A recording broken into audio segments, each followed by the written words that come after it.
Las autoridades de gobierno anunciaron un nuevo cambio en la forma de contabilizar las muertes por COVID-19, lo que ha generado una serie de dudas y de controversias sobre la claridad en la entrega de la información. Queremos profundizar en este tema. Para esto vamos a tomar contacto con el ministro de Ciencia, Andrés Kub, para tratar de explicar. ¿Cómo está, ministro? Muy buen día.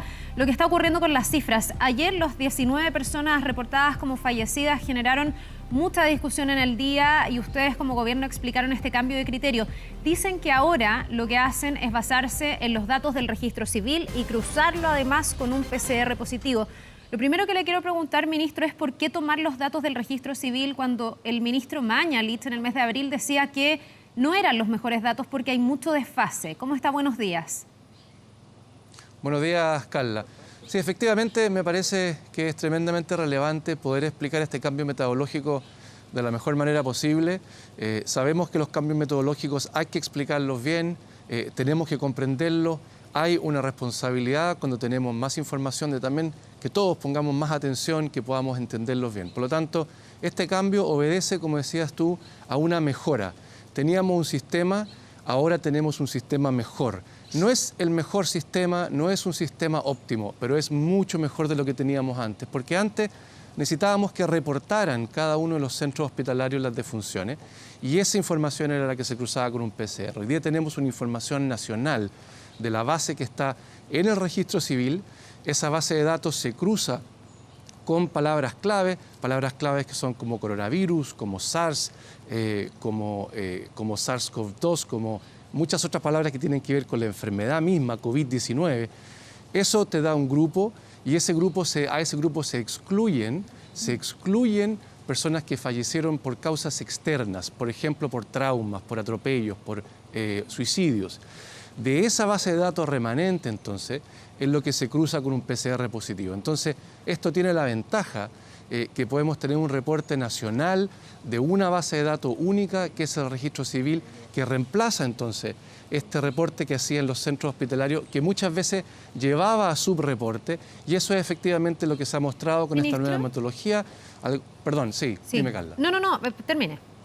Sí, es para avanzar. Lo que pasa es que ya le voy a preguntar por el registro civil, propiamente tal, por el desfase que tiene. Lo que pasa es que usted dice en sus palabras, y esto también ayer confundió mucho, que esto se cruza con un PCR positivo. Y lo que habíamos sabido en el último cambio de criterio, cuando se recoge además la apreciación de espacio público, también de otros trabajos periodísticos, era que ya no se iba a cruzar con un PCR positivo y que se iba a incorporar en la estadística, como se hizo con 557 personas, a gente que incluso podía estar a la espera de un examen y así se quedaba dentro de la recomendación de la OMS que dice que hay que contabilizar a todos quienes tengan un cuadro compatible con COVID, a no ser que haya una muerte por otra causa confirmada.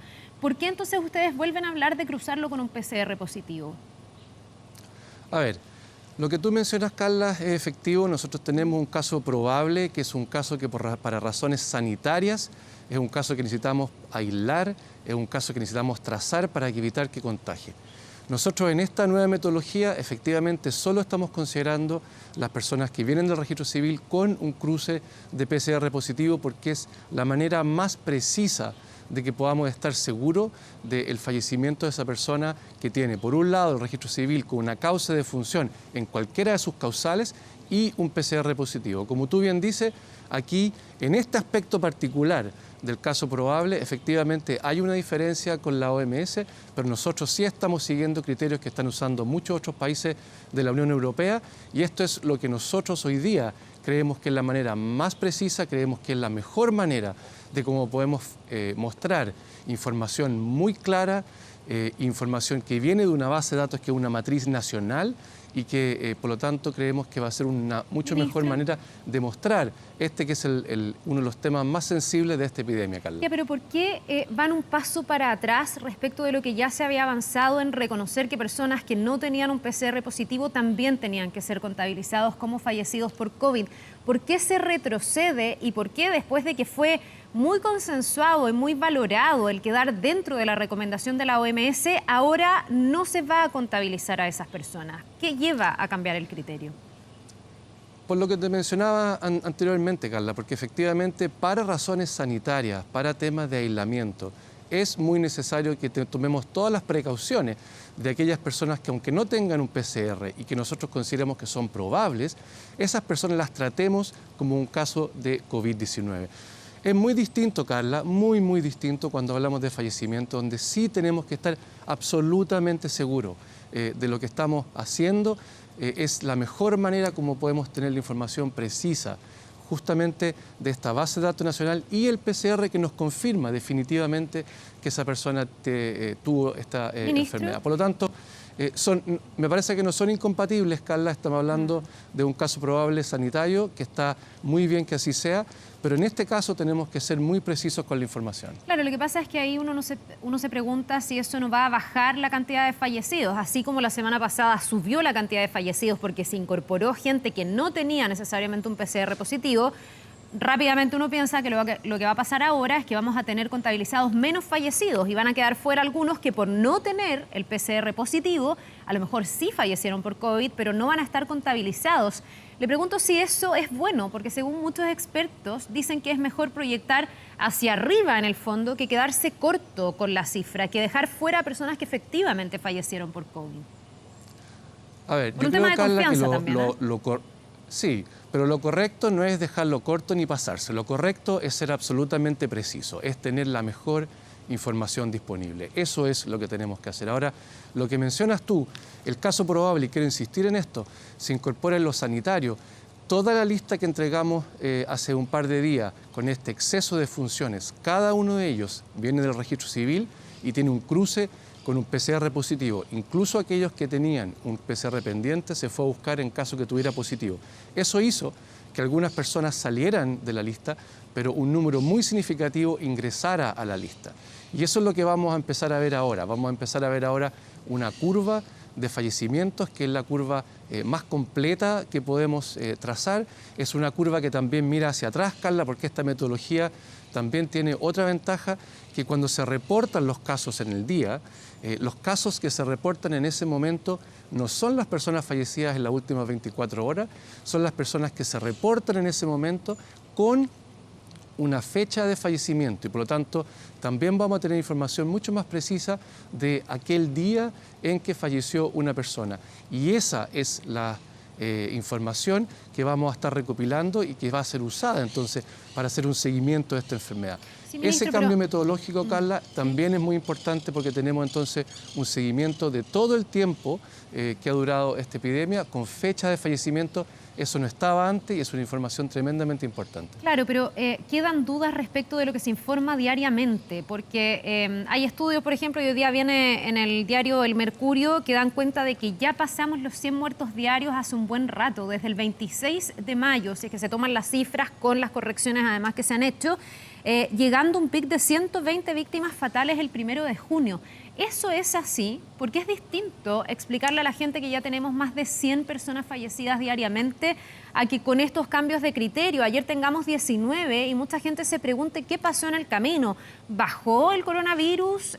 Hay un riesgo incluso de que se pueda relajar y esto no lo digo solo yo, lo advierten también varios expertos. Ayer desde Espacio Público decían que se erosiona la confianza de la ciudadanía en las recomendaciones sanitarias. Ricardo Baez Ayates, docente, director de Ciencia de Datos de una prestigiosa universidad, dice que vamos a hacer proyecciones peores, que de esta manera que ustedes deciden contabilizar, vamos a tener datos donde vamos a ver menos la realidad de lo que está pasando. ¿Cómo responde usted a eso, ministro? Porque es distinto decir que se están muriendo más de 100 personas diarias, que se acerca bastante más, por ejemplo, a lo que mide la SOTIMI, que ayer reportaba 80 personas fallecidas, mientras el balance oficial hablaba de 19. No, Carla, yo creo que eso no es correcto. Yo creo que lo correcto es que estamos implementando una mejor metodología que nos va a permitir tener una trazabilidad de los fallecimientos durante esta epidemia en Chile mucho más completa con su fecha de fallecimiento. Y lo que te quiero decir es lo siguiente. Cuando hablamos de que ayer hubo un menor número de fallecimientos reportados, también tenemos que considerar que los datos del registro civil también tienen una variación diaria en cada una de las semanas y esto lo hemos podido comprobar con un análisis del registro civil de los últimos 10 años. Tenemos que no todos los días se reporta un número similar de personas porque el sábado y domingo se inscriben menos fallecimientos. Y por lo tanto, lo que vamos a tener, Carla, y esto es súper importante transmitirlo a la ciudadanía, lo que vamos a tener son también variaciones diarias que provienen de esa variación que existe en el registro civil. Entonces, algunos días van a ser menores porque corresponden a lo que se reporta el sábado y el domingo, y otros días van a ser mayores porque son aquellos que se inscriben de lunes a viernes. Y por lo tanto, hay una variación diaria, pero cuando uno vaya sumando y vaya incorporando cada una de las personas en la fecha correspondiente, vamos a tener un panorama de cómo ha sido este tema tan sensible de la epidemia en Chile, muchísimo más completo, con fecha de fallecimiento. Pero, Carla, tú tienes razón en que hay que explicarlo muy bien, por eso que yo creo que es importante hacer todos estos esfuerzos para comprender, por un lado, que hay un registro civil que está entregando información, que estamos entregando información con fecha de fallecimiento y además tomando en consideración que el registro civil tiene variaciones diarias y que va a haber cierta fluctuación en el día producto de esas inscripciones en el registro civil. Pero cuando avancemos en los días, Carla, y vayamos viendo cómo la semana completa se va incorporando cada una de esas personas que lamentablemente fallece en la contabilidad, vamos a tener una curva, Carla, que nos da un mucho mejor panorama. ¿Ministro? Y como te decía antes, no es perfecta, pero es muchísimo mejor que lo que teníamos antes. Entiendo el punto que usted hace, y quienes defienden este conteo también dicen esto, que en el fondo la foto final puede ser mejor. El problema que veo yo y que también dicen algunos expertos es que en el día a día se va contando con un desfase tal que uno no tiene una foto actualizada. Yo creo que cualquier persona que nos ve dice, lo ideal sería hoy día poder saber cuántas personas efectivamente murieron ayer por coronavirus. Eso no es posible y se lo pregunto porque también el día a día es lo que va determinando las decisiones y las políticas que se van tomando en esta materia. No sé si nos sirve mucho, y se lo pregunto, este viernes saber cuánta gente murió el lunes, este sábado saber cuánta gente murió el martes. No sé si es exactamente el desfase, pero sirve porque aquí no solo es mirar hacia atrás, es mirar hacia adelante, y en las decisiones que se toman el mirar hacia adelante es más relevante, me parece a mí, ¿o no? Yo creo, Carla, que el punto que tú haces es muy válido. Importante aclarar también que ese desfase es de aproximadamente 36 horas. Entonces, es cierto que hay un pequeño desfase, pero ese pequeño desfase nos permite tener una información mucho más precisa de hasta 36 horas atrás. Por lo tanto, es una mejor metodología. Y con respecto a la segunda planteamiento que tú haces, yo no estoy de acuerdo. Yo creo que las decisiones no se toman con la información del día. Las informaciones se toman con información del día y también de lo que ha pasado hacia atrás, que permite entonces trazar, establecer tendencias, ver cómo se está desarrollando esta epidemia y por lo tanto tener información más precisa es importante. ¿Ministro? Porque no es solamente la información del día, Carla, que te permite tomar buenas decisiones, justamente muchas veces es la mirada que te saca de esa mirada diaria, que te permite proyectar entonces qué es lo que está pasando. Perdón que lo esta interrumpa, epidemia. porque entiendo el punto. Usted me dice es importante la información hacia atrás, pero también es importante la información del día. Mi pregunta es, ¿cómo se reúne la información del día? Porque hoy día no tenemos la información del día en el balance oficial. Insisto, ayer la SOCIMI hasta las 5 de la tarde estaba reportando 80 personas fallecidas y ustedes estaban reportando 19. Yo entiendo que me expliquen que esto tiene que ver con el ajuste hacia atrás, que tiene que ver con que el registro civil tiene un desfase, que el fin de semana incorpora menos muertes en sus registros, lo entiendo. Pero me parece a mí que ahí se queda fuera la cifra del día, que no se complementa esa consolidación hacia atrás. Por eso le pregunto si no es posible contar con la información de las últimas 24 horas, como sí lo hace, por ejemplo, un organismo como la SOCIMI. Efectivamente, Carla. Lo que hace esto efectivamente tiene ese retraso y es importante también comprenderlo. La metodología de la SOCIMI es distinta. Ellos están recibiendo los reportes del sistema hospitalario. Nosotros estamos trabajando con una base de datos del registro civil. El problema que tiene la metodología anterior es que tú dependes de que ese subreporte efectivamente sea efectivo, que ocurra a tiempo. Sabemos que el sistema de salud está estresado, tiene además esta función de enviar entonces certificados. son metodología distinta.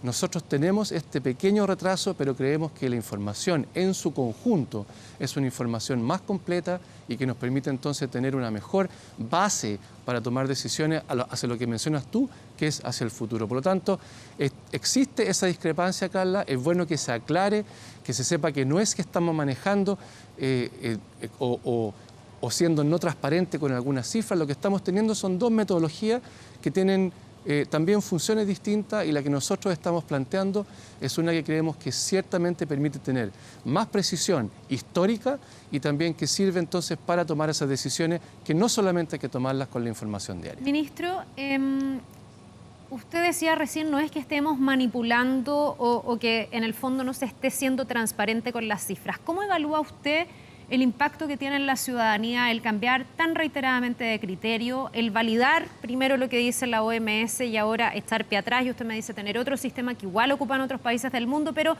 los expertos dicen, ¿por qué no hacemos lo que recomienda el organismo que aquí está a la cabeza, que es la OMS? A esta hora, uno de los trending topics es esconden los muertos.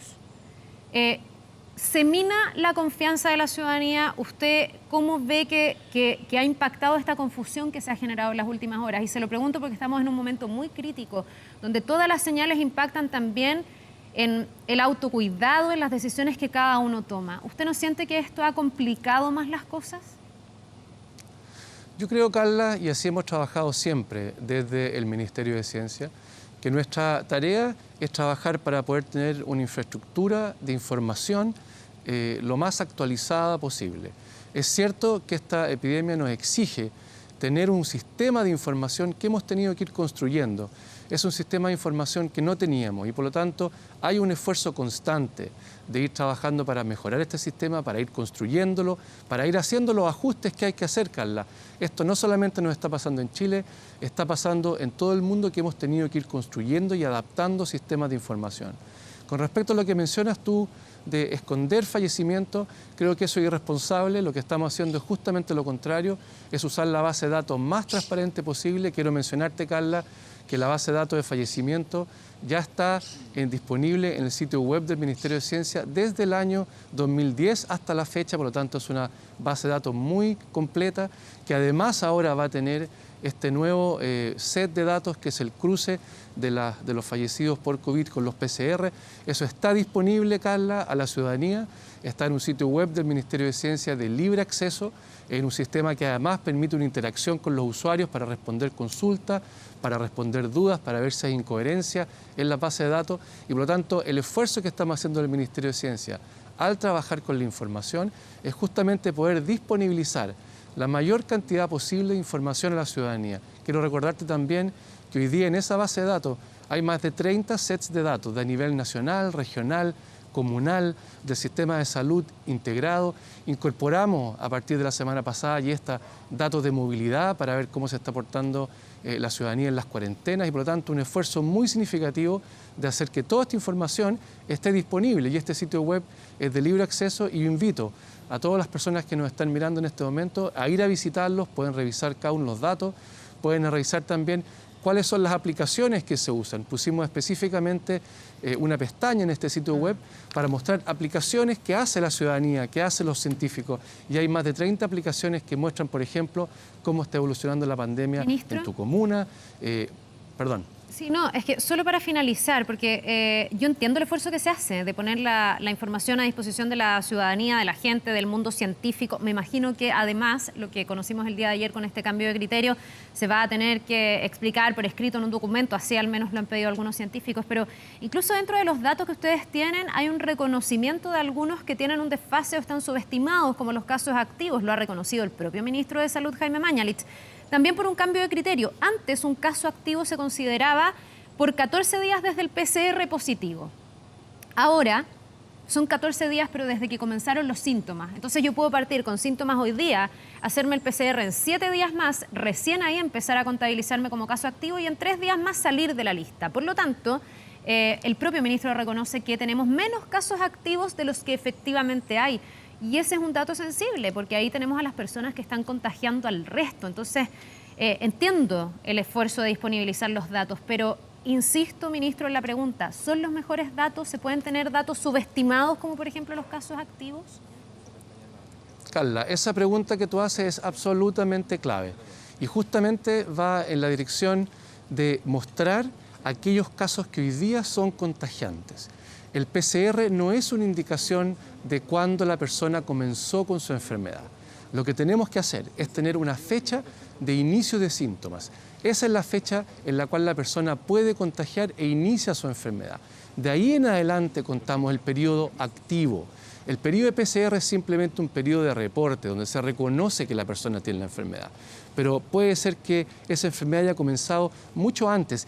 Ese es el día que necesitamos saber, el día que comienzan los síntomas, porque ese es el día que contagia y ese es el día que marca el inicio de su enfermedad y que por lo tanto también va a marcar el final de su enfermedad. Por lo tanto, lo que estamos haciendo, nuevamente, Carla, y esto es importante mencionarlo, ese es un cambio metodológico que es más preciso, es más exacto, porque tiene que ver con cuándo las personas inician su enfermedad, que es el dato que necesitamos saber para la curva de contagio, no necesariamente cuándo se hace el PCR, que puede ser variable entonces no están en subestimados, relación como dice a el cuándo ministro esa persona... No, Carla, yo creo que eso es muy importante aclararlo, que lo que necesitamos es fecha de inicio de síntomas. Y te quiero decir otra cosa, ese dato también está en la base de datos del Ministerio de Ciencia porque es el dato que usan los epidemiólogos para establecer cómo progresa la epidemia, porque ese es el dato que te indica cuántos contagiantes tenemos hoy día en cada una de las comunas, en cada una de las regiones. Por lo tanto, ese cambio metodológico, y aquí quiero ser muy enfático, es un cambio metodológico muy positivo que apunta efectivamente a trabajar con los datos epidemiológicos que establecen cuándo una persona comienza a contagiar. Bien, pues ministro Kup, le queremos agradecer. Ha sido un esfuerzo para todos, creo yo, tratar de entender. Tampoco es que las estadísticas y los números sean el fuerte de un ciudadano común y corriente y por eso nos parece bien relevante que se explique todas las veces que sea necesario por qué se están aplicando nuevos criterios y se cambia la metodología. Así que muchísimas gracias por esta conversación hasta hora de la mañana. Que le vaya bien, que tenga un buen día. Muchas gracias, Carla. Nos vemos.